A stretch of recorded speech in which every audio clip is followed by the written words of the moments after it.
Hello everyone, I am your host and investment का दोस्त Sudhir Ranjan. Welcome to our channel.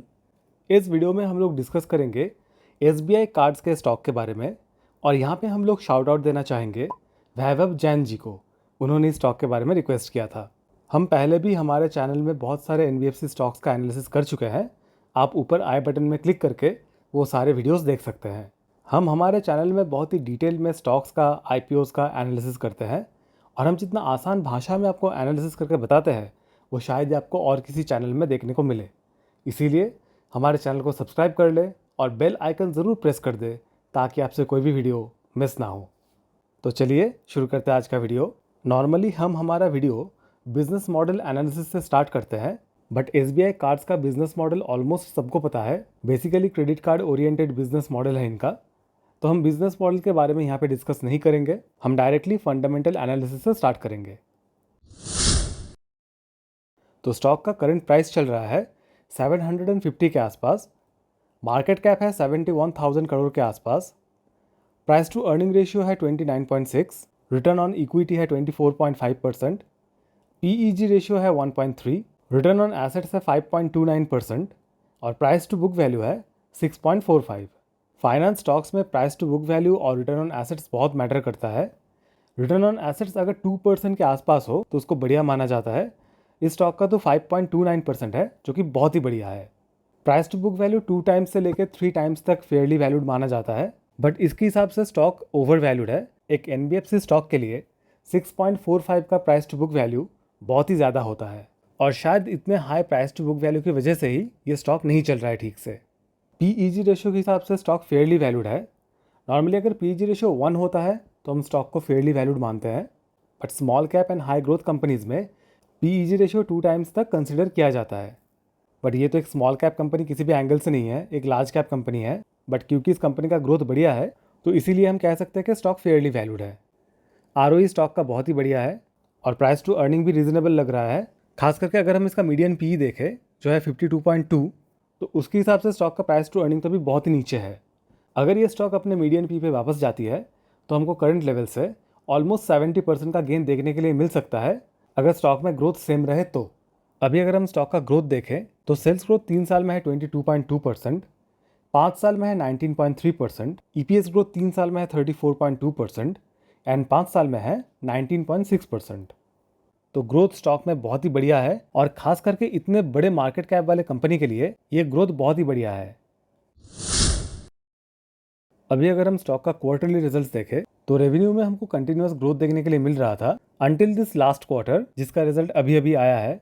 March 24 quarter में जो revenue है वो दिसंबर 23 क्वार्टर से ड्रॉप किया है, बट अगर हम ईयर ऑन ईयर कंपेयर करें तो मार्च 23 के क्वार्टर के कंपेरिजन में मार्च 24 में सेल्स बढ़ा है। तो बेसिकली क्वार्टर ऑन क्वार्टर पे रेवेन्यू डाउन है, बट ईयर ऑन ईयर पे रेवेन्यू बढ़ा है। बट क्योंकि मार्च के क्वार्टर में स्टॉक का फाइनेंसिंग मार्जिन बढ़ा है, इसकी वजह से स्टॉक के नेट प्रॉफिट और ईपीएस में हमको ग्रोथ देखने के लिए मिल रहा है। स्टॉक का ग्रॉस एनपीए है 2.76% और नेट एनपीए है 0.99%। तो नेट एनपीए और ग्रॉस एनपीए दोनों ही कंट्रोलेबल है। लास्ट ऑलमोस्ट 2 साल से स्टॉक का नेट एनपीए और ग्रॉस एनपीए बढ़ रहा है, बट अभी भी अंडर कंट्रोल है। बहुत ज़्यादा कोई डरने वाली बात नहीं है। अभी अगर हम स्टॉक का ईयरली रिजल्ट देखें तो रेवेन्यू में हमको एक सेक्युलर ग्रोथ देखने के लिए मिल रहा है। एवरी ईयर कंपनी का रेवेन्यू कंटिन्यूसली बढ़ रहा है और उसके साथ साथ जो नेट प्रॉफिट और ईपीएस है वो भी कंटिन्यूसली बढ़ रहा है। तो ईयरली रिजल्ट के हिसाब से ये एक सेक्युलर ग्रोथ वाली कंपनी है। और यहाँ पे अगर हम स्टॉक का कंपाउंडेड ग्रोथ देखें तो 10 साल में सेल्स ग्रोथ है 28%, प्रॉफिट ग्रोथ है 23%, 5 साल में सेल्स ग्रोथ है 19%, प्रॉफिट ग्रोथ है 23%, ट्रेलिंग 12 मंथ्स में सेल्स ग्रोथ है 22%, प्रॉफिट ग्रोथ है 35% और स्टॉक प्राइस सीएजीआर है -9%। ट्रेलिंग 12 मंथ्स में सेल्स ग्रोथ है 24%, प्रॉफिट ग्रोथ है 7% एंड स्टॉक प्राइस सीएजीआर है -3%। तो अपने ग्रोथ के कंपैरिजन में स्टॉक प्राइस अंडर वैल्यूड है। शेयर होल्डिंग पैटर्न में हम देख सकते हैं कि प्रमोटर्स का स्टेक है 68.63%, एफआईएस का स्टेक है 8.59%, डीआईएस का स्टेक है 16.68% और पब्लिक का स्टेक है 6.09%। स्टॉक में पब्लिक का होल्डिंग बहुत ही कम है, जो कि अच्छी बात है। और लास्ट क्वार्टर में प्रमोटर्स और एफआईएस ने अपना स्टेक थोड़ा सा कम किया है और डीआईएस एंड पब्लिक ने अपना स्टेक थोड़ा सा बढ़ाया है। यहाँ पे हम एक बात नोटिस कर सकते हैं कि ऑलमोस्ट एवरी क्वार्टर में प्रमोटर्स अपना स्टेक थोड़ा थोड़ा करके कम करते आ रहे हैं। बहुत ही नॉमिनल है, बट एवरी क्वार्टर में प्रमोटर्स अपना स्टेक थोड़ा बहुत कम करते ही है। और यहाँ पे एक और बात देखने के लिए मिल रहा है कि जो नंबर ऑफ शेयर होल्डर्स है वो लास्ट 3 साल में घट गए हैं। जहाँ पे एक टाइम पे नंबर ऑफ शेयर होल्डर्स थे 11,18,000 के आसपास, वही अभी है 10,36,000 के आसपास। तो ये एक बहुत ही रेयर बात है कि एक पॉपुलर स्टॉक में नंबर ऑफ शेयर होल्डर्स धीरे धीरे कम हो चुके हैं। वैसे ये स्टॉक के लिए तो अच्छा ही है। अभी अगर हम स्टॉक का टेक्निकल चार्ट देखें तो यहाँ पे हमको डेली टाइम फ्रेम में एक पैरेलल चैनल दिख सकता है जिसका ब्रेकआउट भी आ चुका है। और इस चैनल के ब्रेकआउट के हिसाब से स्टॉक का टारगेट निकल के आ रहा है 810। ब्रेकआउट आया था 720 रुपये के आसपास और अभी प्राइस चल रहा है 750 रुपये के आसपास। तो ब्रेकआउट के बाद से स्टॉक प्राइस ऊपर आ चुका है। तो अभी आप इस चार्ट पैटर्न के बेसिस पे कोई भी ट्रेड मत ले लीजिएगा। अगर स्टॉक प्राइस कभी यहाँ से नीचे आता है और इस ट्रेंड लाइन में सपोर्ट लेके फिर से ऊपर जाता है तो हम 700 से लेके 720 रुपये के आसपास अपना पोजीशन बना सकते हैं। अगर किसी को स्विंग ट्रेड करना है तो ये चार्ट उनके लिए काम आएगा। बट अगर आप लॉन्ग टर्म इन्वेस्टर है तो चार्ट वार्ट के चक्कर में मत पड़िए। आप मेनली स्टॉक के फंडामेंटल्स पे ही फोकस करिए। स्टॉक के वीकली टाइम फ्रेम में अभी कोई पैटर्न बनता हुआ नहीं दिख रहा है, बट यहाँ पे हम स्टॉक का एक बिहेवियर देख सकते हैं। ये स्टॉक हमेशा 680 रुपीज़ के आसपास सपोर्ट लेके ऑलमोस्ट सीधा ऊपर जाती है। यहाँ पे भी हमको सेम देखने के लिए मिल रहा है, यहाँ से भी सेम देखने के लिए मिल रहा है। और हो सकता है कि लाइक प्रीवियस टाइम्स यहाँ पे भी स्टॉक सपोर्ट लेके फिर से ऊपर की तरफ जाए। बट इस बिहेवियर के बेसिस पे कोई भी ट्रेड नहीं लेना चाहिए। ये बस हम नॉलेज के लिए शेयर किया आपसे। अगर इस स्टॉक में फर्दर कोई चार्ट पैटर्न डेवलप होता है तो हम आपको वीडियो बना के ज़रूर बताएंगे। इसीलिए हमारे चैनल को सब्सक्राइब करके रखें। अभी अगर हम फंड हाउसेस का रिपोर्ट देखें तो हमको 3 रिपोर्ट्स एक्टिव देखने के लिए मिल रहा है रिसेंट टाइम्स में। पहला है बीओबी कैपिटल मार्केट्स की तरफ से, जिन्होंने स्टॉक पे टारगेट दिया है 800 रुपीज़ का। सेकंड है मोतीलाल ओसवाल की तरफ से, इन्होंने स्टॉक पे टारगेट दिया है 850 रुपीज़ का। और थर्ड है जियोजीत बीएनपी परिवार की तरफ से, इन्होंने स्टॉक पे टारगेट दिया है 874 रुपीज़ का। तो अभी अगर हम लोग कंक्लूजन पे आ जाए तो ये स्टॉक बेसिकली हमको अच्छा लगा। ये किसी भी एंगल से खराब स्टॉक नहीं है। स्टॉक का फंडामेंटल्स अच्छा है और ग्रोथ भी बढ़िया है। बट प्रॉब्लम यह है कि कुछ रेशियोज़ के बेसिस पे स्टॉक एकदम फेयरली वैल्यूड है। तो करंट लेवल से स्टॉक का एकदम बहुत ज़्यादा बढ़ना पॉसिबल नहीं लग रहा है। हालांकि कुछ बड़े यूट्यूबर्स ये बता रहे हैं कि स्टॉक अपने मीडियन पी से बहुत नीचे है, अपने ऑल टाइम हाई से बहुत नीचे है, स्टॉक का revenue and profit all time high पे है, बट फिर भी स्टॉक प्राइस अपने ऑल टाइम हाई पे नहीं है। तो इसीलिए शायद स्टॉक बहुत ऊपर जा सकता है। बट आपको ये नहीं बताया जा रहा है कि अगर स्टॉक में सब कुछ बढ़िया है तो स्टॉक चल क्यों नहीं रहा है। उसके पीछे का रीज़न है कि स्टॉक फेयरली वैल्यूड है।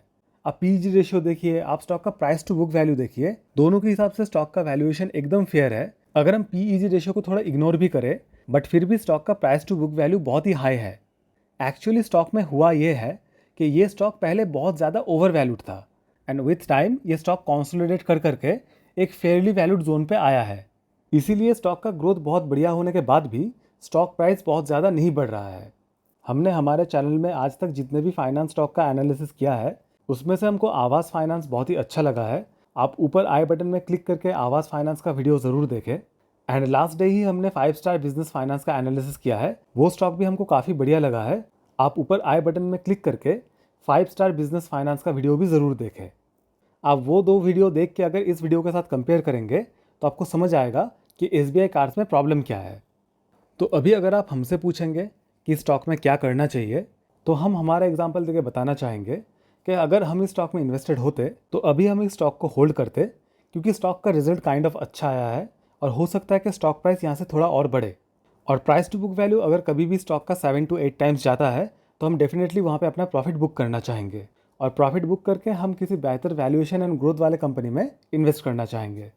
क्योंकि हम पर्सनली थोड़े एग्रेसिव इन्वेस्टर हैं, इसीलिए हम उन सब स्टॉक्स में ज़्यादा इन्वेस्ट करते हैं जहाँ पे मल्टीबैगर रिटर्न बनने का चांसेस ज़्यादा रहता है। बट अगर आप एक ऐसे इन्वेस्टर हैं जो मल्टीबैगर रिटर्न्स चेज नहीं करते, आपको कंपाउंडर स्टॉक्स भी अच्छे लगते हैं, तो ये स्टॉक आपके लिए बढ़िया है। क्योंकि स्टॉक अभी फेयरली वैल्यूड है तो एज एन इन्वेस्टर हम इसके EPS ग्रोथ के बराबर रिटर्न एक्सपेक्ट कर सकते हैं। तो अगर कोई एग्रेसिव इन्वेस्टर है तो प्रॉफिट बुक करके दूसरे स्टॉक में जा सकते हैं। बट अगर कोई 15-20% के आसपास CAGR एक्सपेक्ट कर रहे हैं नेक्स्ट 3 से 5 सालों में, उनके लिए स्टॉक बढ़िया है। तो अगर हम इस स्टॉक में इन्वेस्टेड होते तो हमारे रिस्क एपेटाइट के अकॉर्डिंगली हम अपना डिसीजन लेते। बट अगर अभी हम इस स्टॉक में इन्वेस्टेड नहीं होते तो करंट वैल्यूएशन में अभी एंट्री नहीं लेते। अगर हमको एंट्री लेना ही है तो हम वेट करेंगे स्टॉक का जो प्राइस टू बुक वैल्यू है वो थोड़ा नीचे आए। कितना नीचे आए वो डिपेंड करेगा।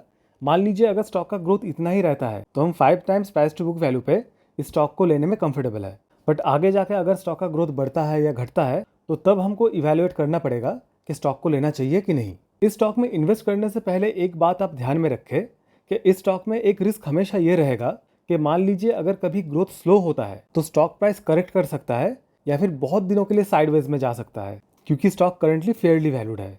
तो आई होप आप लोगों को पूरा समझ आ गया होगा SBI कार्ड्स के बारे में, और आप लोगों को ये भी समझ आ गया होगा कि आपको हमारा बात मान के कोई भी डिसीजन नहीं लेना है।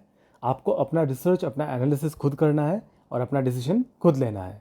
अगर आपने वीडियो यहाँ तक देख लिया है तो वीडियो को लाइक और शेयर ज़रूर कर दीजिएगा, और हमारे चैनल को तो डेफिनेटली सब्सक्राइब कर लीजिएगा। अगर आपका कोई सवाल है या फिर आप चाहते हैं हम किसी पर्टिकुलर स्टॉक का या IPO का या म्यूचुअल फंड का रिव्यू करें तो हमको कमेंट्स में ज़रूर बताइए। आई am your host and investment का दोस्त सुधीर रंजन, साइनिंग ऑफ। मिलते हैं नेक्स्ट वीडियो में। Thank you.